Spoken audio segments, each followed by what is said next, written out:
I've been out exploring for gold mines in the bush, and I've just found one. This old mine has long since collapsed, but I'm going to take a quartz sample from it to see if the quartz still contains any gold. To the untrained eye, it might be hard to see the multiple veins running through this wall, but we have a major one running here, another one running down here, and we even have a cross vein running across here.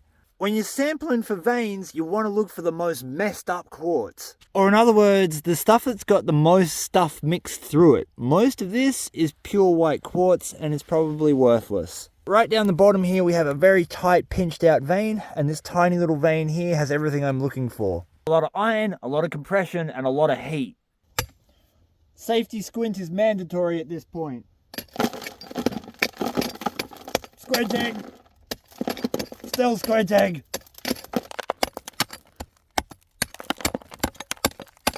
You never know with hard rock mines. This isn't exactly what I'm looking for, but it's not the worst quartz I've ever seen.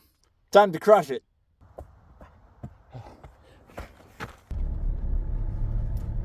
Ridiculous amount of selection for crushers available to me. I do enjoy this one the most, but I got slightly too much rock to process in that little unit. I have to reduce these rocks to a talcum powder consistency to extract any possible hard rock gold from them.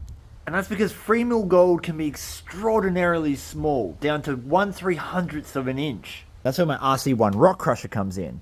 A lawnmower engine powers a prop shaft that spins around very fast and flings the ore into a series of steel baffles. And so these rocks just go poof! My inlet port only effectively takes about 1 inch rock. So I have to crush these down to size.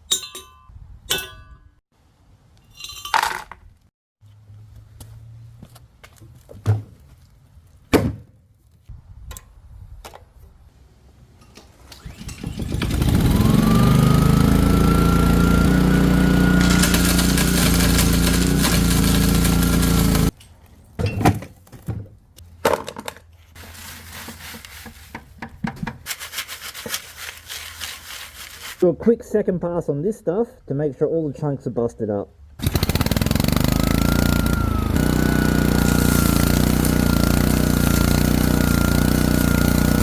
I could go a third pass, but just for a sample, we don't need to. If there's gold in here, it's going to be very fine.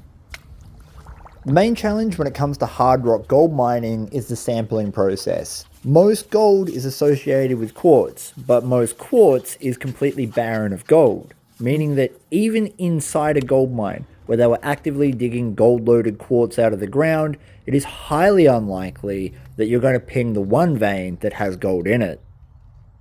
That little compression vein had a lot of the indicators I was looking for. Let's see if it's got any sulfides, because lots of sulfides would indicate the potential for a lot of gold. We've got some of the larger quartz chunks here that needed to be broken down further, and it does look like we've got a bit of sulfides coming out in the corner. Oh, what? Whoa! Normally when I make these videos I'm like, oh, we might see a flake or two of gold from a vein that's still paying. We got a lot more than that. Look at the gold that came out of 1 pan of crush! That's just 1 pan of crush, look at that! There's heaps of ultra-fine gold. That's a little specimen right there. We got flakes, little chunks. Oh, wow. I gotta go back. I gotta go back and get a bigger sample. That's a legitimate paying gold mine. That's a little picker.